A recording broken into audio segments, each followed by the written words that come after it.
Mike Tedeschi, Wealth Management Advisor, Perspective Wealth Planning. With this week's market breakdown video, we're going to take a look at the four major U.S. indexes. We'll look at the U.S. dollar as well as some commodities. We're also going to pay attention to our breadth readings. We just saw historic breadth thrust. While the markets are at all-time highs, we'll take a look at historical data and see what that means for us moving forward potentially. And historically, hint, it has been a good thing.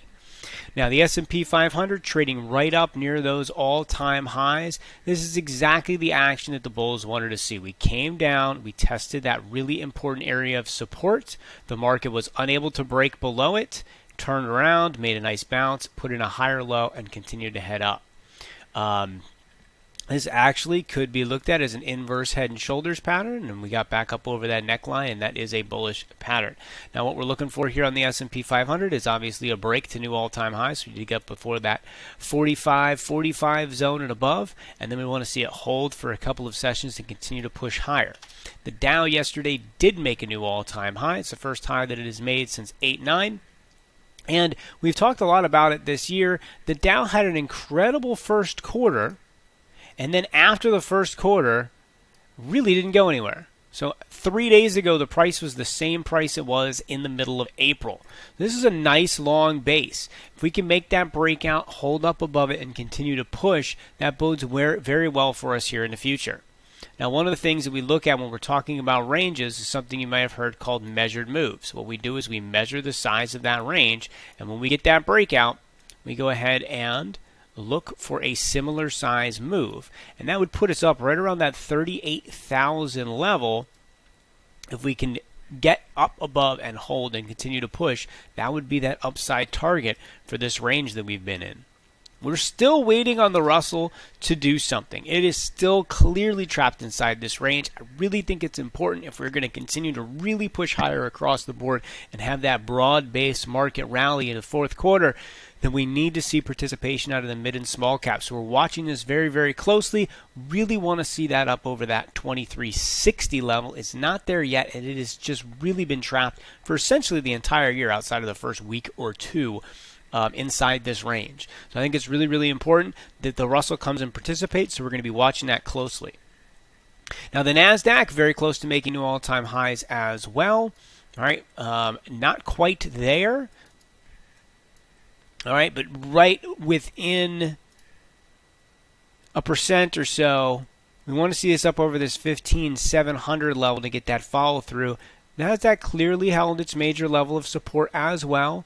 You could look at it again as putting in kind of that inverse head and shoulders here on a daily with the breakout of the neckline.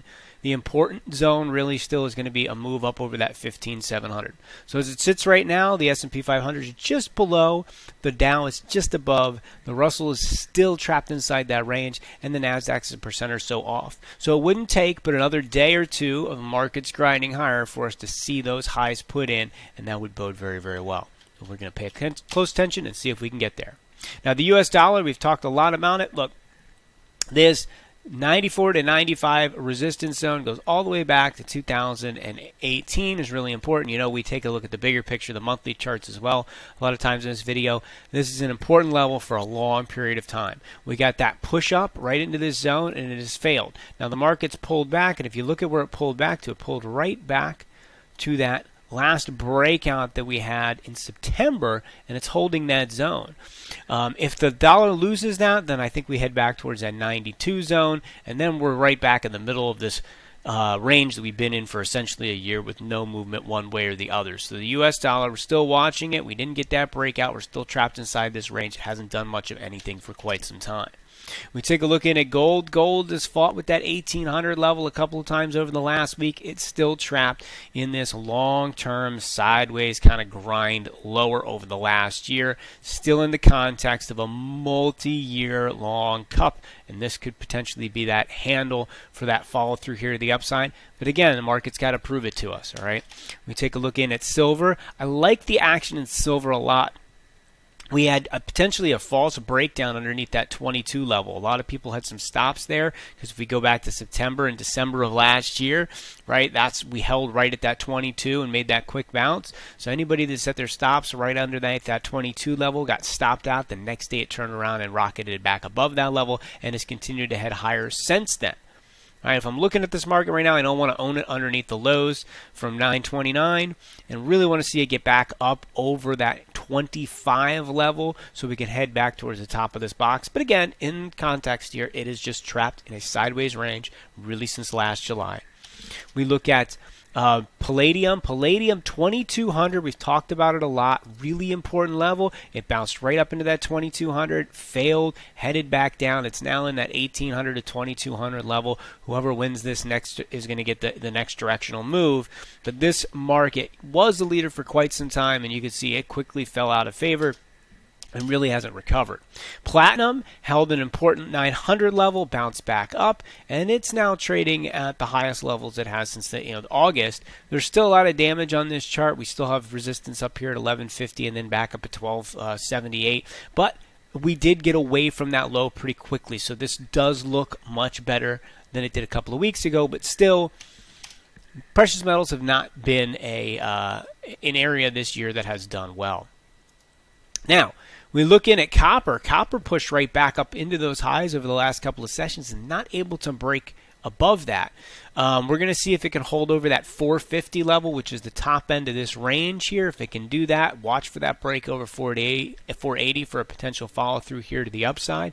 Certainly paying very close attention to this. As I've said before, copper is one of those building materials that we pay very close attention to see how the industrial components in the economy are essentially doing. Higher the prices those are in copper tend to mean that we are building more things, and that tends to bode well for the economy. So we'll continue to watch that one pretty closely as well.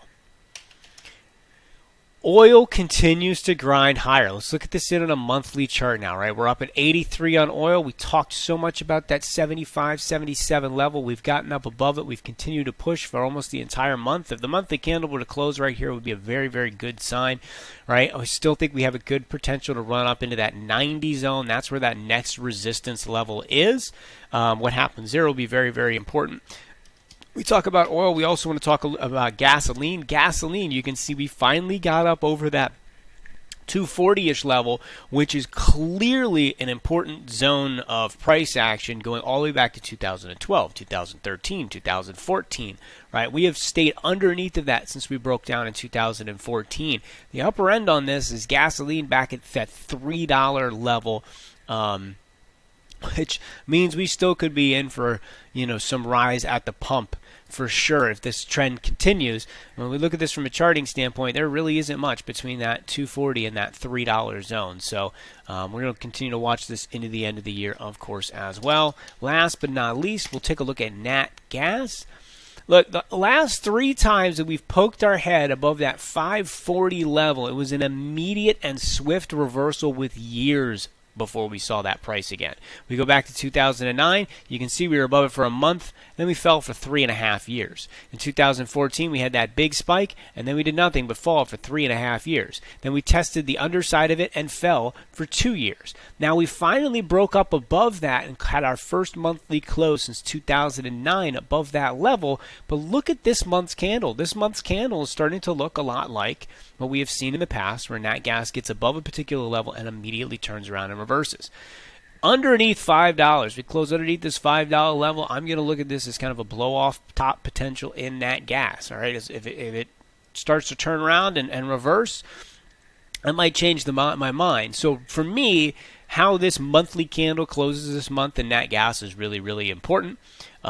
Anything over $6 would be, again, a massive change in character. And you can see from this chart, we really don't do anything price action-wise until we get to that $9 level and then all the way back at 13. So there is a lot of open space above. It's spent over a decade underneath of this zone. So what happens here is really, really important. We're definitely paying very close attention to that market. Now let's jump in here and take a look at the S&P Breadth.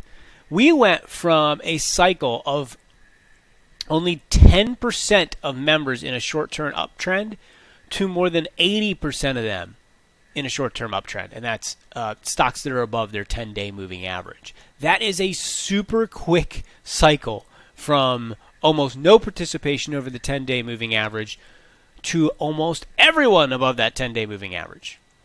If we take a look at all the times that we have seen those big breadth thrusts,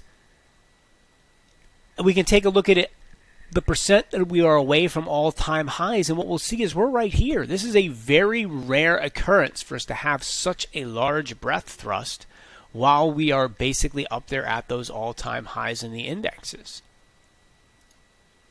You get a lot of these breadth thrusts when we're way off of the highs, and there's capitulatory, the market's done selling and we get those big bounces. But to see that kind of thrust while we're up near those highs, again, is very rare.